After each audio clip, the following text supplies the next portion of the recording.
When I came in 1980 in July, I was already twice that I left my country and been returned. So I knew the government was going to start questioning, why is she desperate to leave? And you know, in my country at that time, we had the orejas, it's called, the people who would just look around, tell the government who they were suspicious, and the mano blanca, the white hen, it was criminal. They would just go and knock your door or tear the door down, get you out, and then your family would never see you again alive. So it was very scary.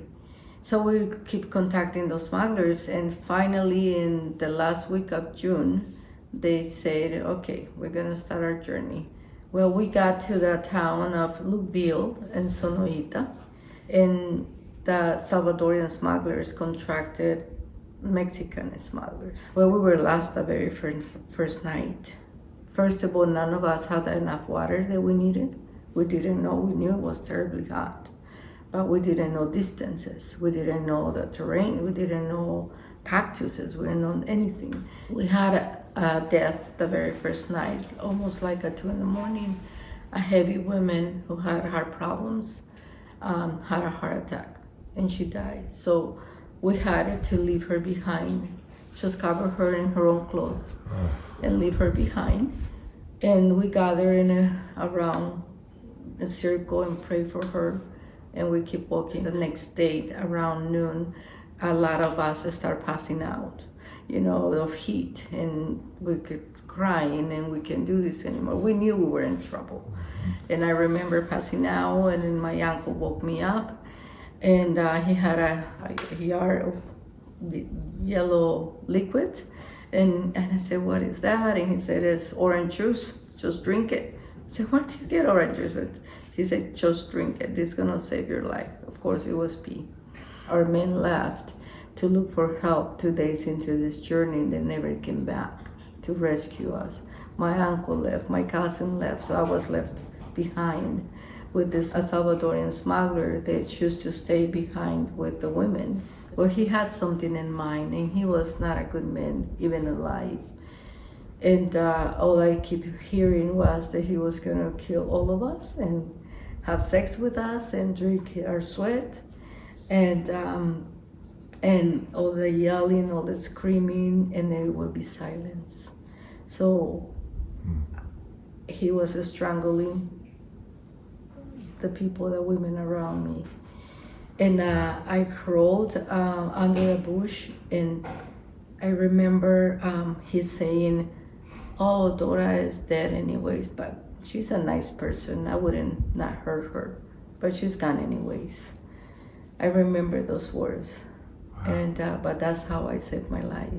But in my group was a 12-year-old, a 16-year-old, and a 14-year-old. They were all sisters, and they all perished. They all died in there.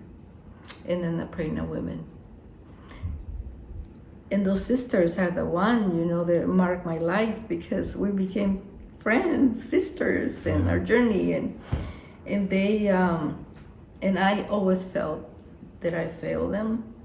That why me? Why I was the chosen one? Why I survived, and they didn't. And I still can hear their screaming, their yelling, and asking to survive, and they didn't.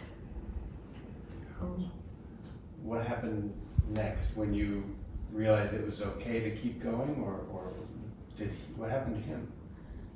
Well, he died. He died at the place.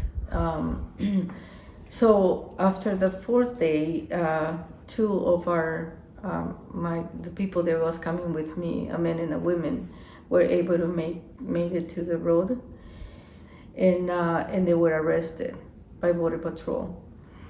So immediately they said a rescue and search, and it went crazy from there. I just remember opening my eyes to the arms of a Border Patrol, screaming to me, "Don't die, don't die, don't fall asleep, don't go to sleep." And all I can remember is asking for water, and he was just putting little water in my lips because we were so dehydrated, and then put an IV in my arm, and they rescue us. I lost so much weight in those 5 days, and my hair was burned, and my lips blistered, my throat, and we had little thorns every single inch of our body. And how many of you had survived this journey? 13. Really odd, because 13 survived and 13 died.